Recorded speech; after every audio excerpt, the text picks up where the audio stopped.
the relationships in your life.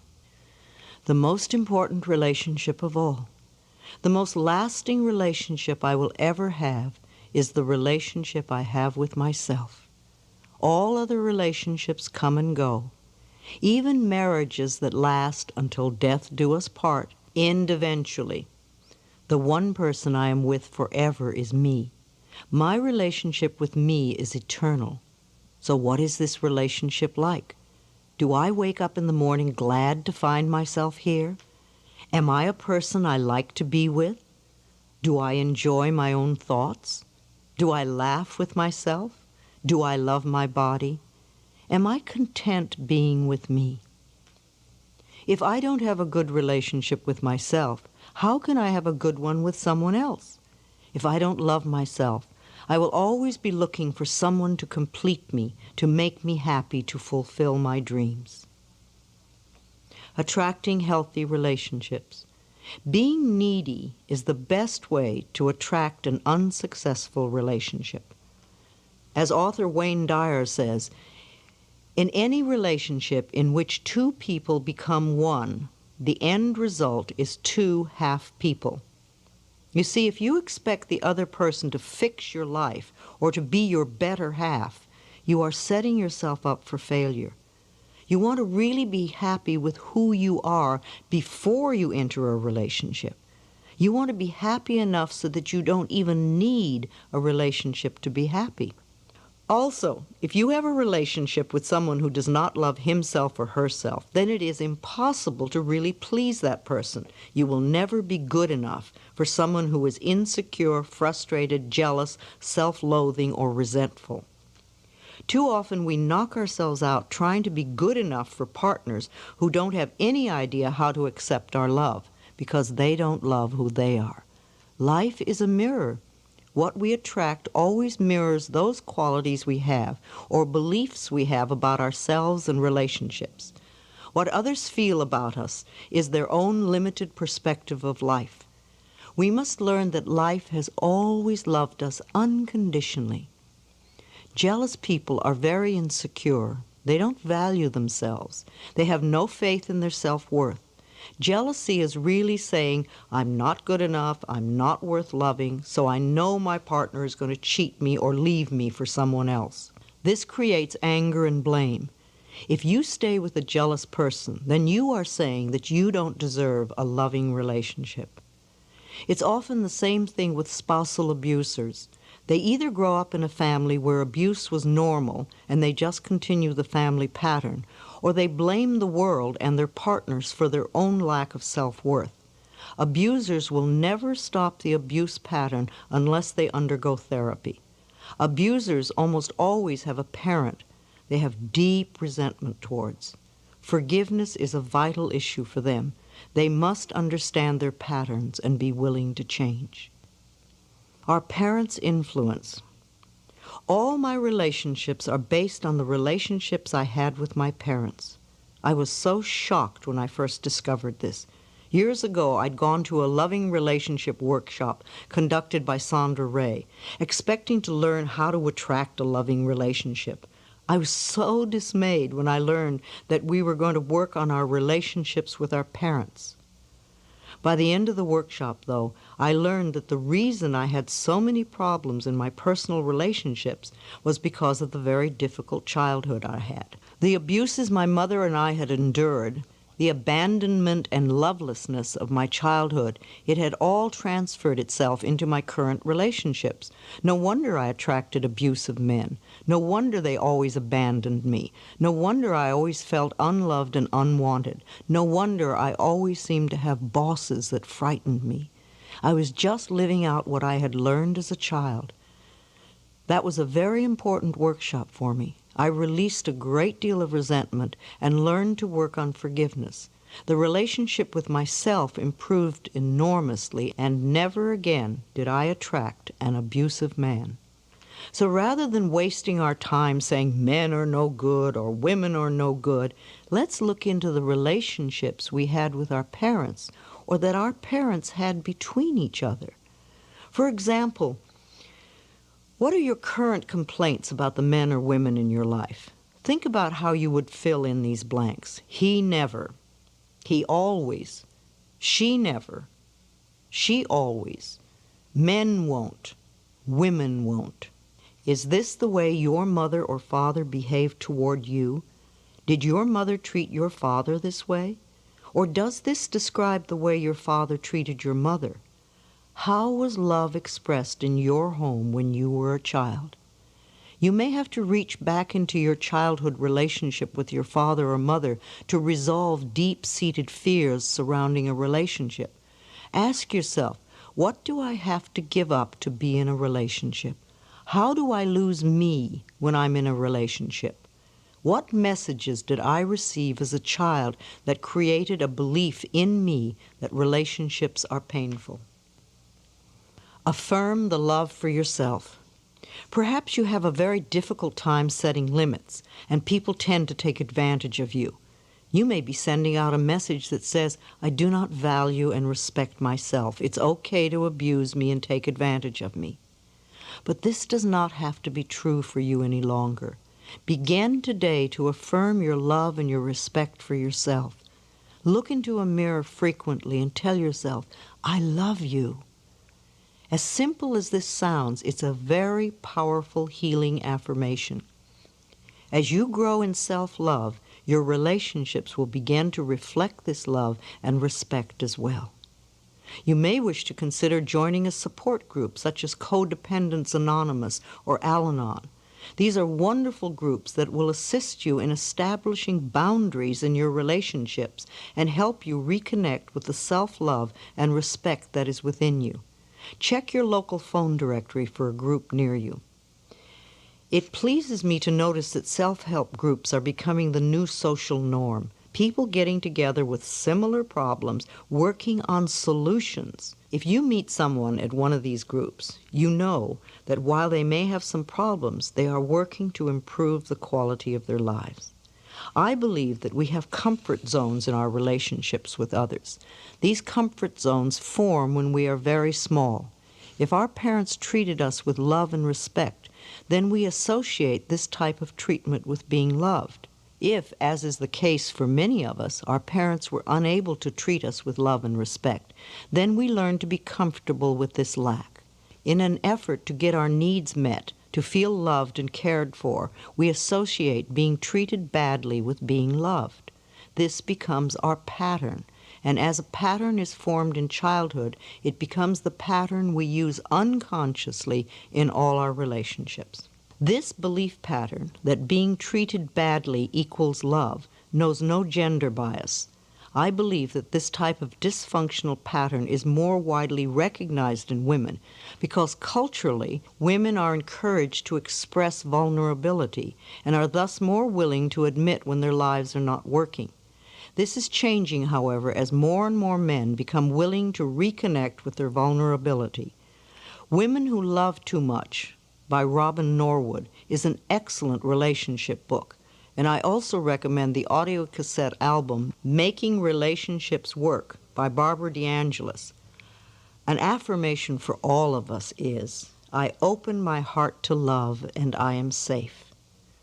All of the important work we do is on ourselves. Wanting your mate to change is a subtle form of manipulation, a desire to have power over him or her. It may even be self-righteousness because it is saying that you are better than he or she is. Allow your partners in life to be as they choose to be. Encourage their self-exploration, self-discovery, self-love, self-acceptance, and self-worth. Finding love.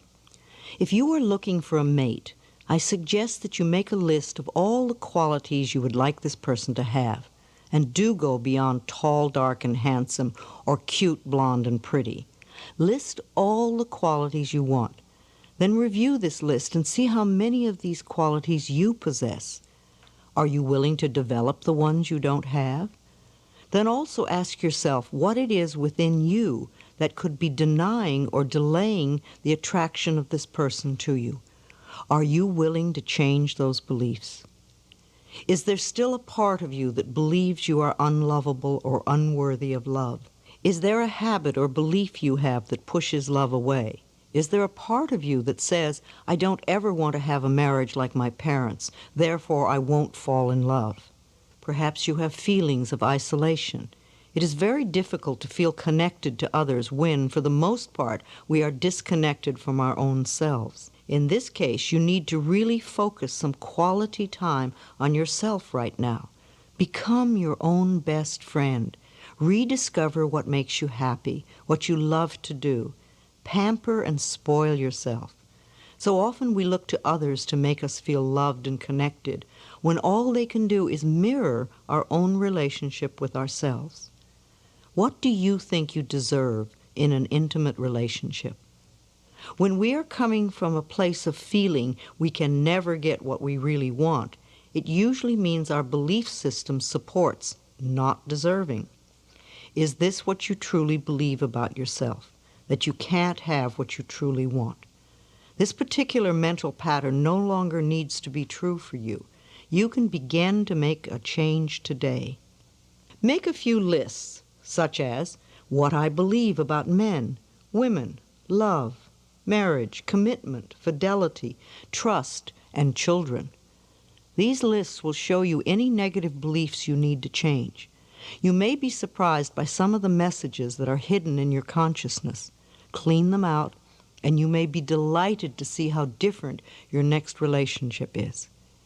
It's interesting to note that most psychics report that the majority of people who come to them ask at least one of three questions. Psychics hear these same questions over and over. How can I get a relationship? How can I get rid of a relationship? How can I increase my finances? If you are in a relationship that you really want to get out of, use that all-powerful tool, blessing with love. Affirm, I bless you with love and I release you. You are free and I am free. Repeat this often. Then really be clear on what you do want in a relationship. Make a list if you need to. In the meantime, work on loving yourself nonstop. Love and accept the other person completely, just as they are. As you change and grow inside, you will find that one of two things happens automatically. The other person will either align with your desires or they will disappear altogether. If they leave your life, this transition will be smooth. Always begin by loving and appreciating yourself. Everything else will change. Use the affirmation, I now discover how wonderful I am. I choose to love and enjoy myself. It is very important to clean up and resolve old relationships in order to commit to a new one. If you are always talking about or thinking of your last love, you are not yet free and clear to enter the new one. Sometimes we deify our previous love in order to protect ourselves from being vulnerable in the present moment. In her book, A Return to Love, Marianne Williamson shares this wonderful barometer for our choices. She states that in all of our interactions, we are either moving towards love or moving away from love. Ideally, to be fully happy and alive, we want to be making choices in our life that move us towards love. As you work on resolving the blocks that stand between you and your relationship, practice being your own lover. Treat yourself to romance and love. Demonstrate to yourself how special you are. Pamper yourself. Treat yourself to small acts of kindness and appreciation. Buy yourself flowers. Surround yourself with colors, textures, and scents that please you. Life always mirrors back to us the feeling we have inside. As your inner sense of love and romance grows, the right person to share in your increasing sense of intimacy will be attracted to you like a magnet. Most importantly, you will not have to give up any part of your own self-intimacy to be with that person. The end of a relationship. The end of an affair is often a very painful time. We go into the I'm not good enough routine and punish ourselves. We think that because the other person no longer wants to be with us, there must be something wrong with us, and we often fall into deep despair. It is not true that there is something wrong with us, though. All relationships are learning experiences. We come together for a period of time. We share energy and experiences for as long as we can. We learn what we can together. Then there comes the time to part. This is normal and natural. Don't cling to an outworn romantic relationship just to avoid the pain of parting. Don't put up with physical or emotional abuse just to be with someone. You will never have a fulfilling life if you cling to old experiences. When we allow ourselves to be treated with disrespect, we are saying, I am not worth loving, so I have to stay here and accept this behavior. I can't bear to be alone with just myself, and I know that I'll never find another relationship. These negative affirmations pull you down. Instead, listen to the signals. When a relationship ends, life is giving you a chance for a new experience. This can be a time for deep gratitude, of acknowledging the good times you had together, and of appreciating all the learning experiences. Then you can release that relationship with love and get on with the next step in your life. This is a time for loving yourself with tenderness and understanding. This is not the end of your world. It's the beginning of a new phase. With love for yourself, this new time of your life can be far more wonderful than what you are just ending. Affirmations for the relationships in your life. I have come here to learn that there is only love. I am discovering how wonderful I am. I choose to love and enjoy myself. As a magnificent creation of a loving God, I am infinitely loved, and I accept this love now. I am open and receptive to a wonderful, loving relationship. By thinking loving, supportive thoughts, I create a loving, supportive relationship. I open my heart to love. It is safe for me to express love. I get along with everyone. Wherever I am, there is joy and laughter. I relate from my heart. People love me and I love people. I am in harmony with life. I always have the perfect partner in my life. I am safe and secure in my love for myself. I am in a harmonious relationship with life. Life loves me and I am safe.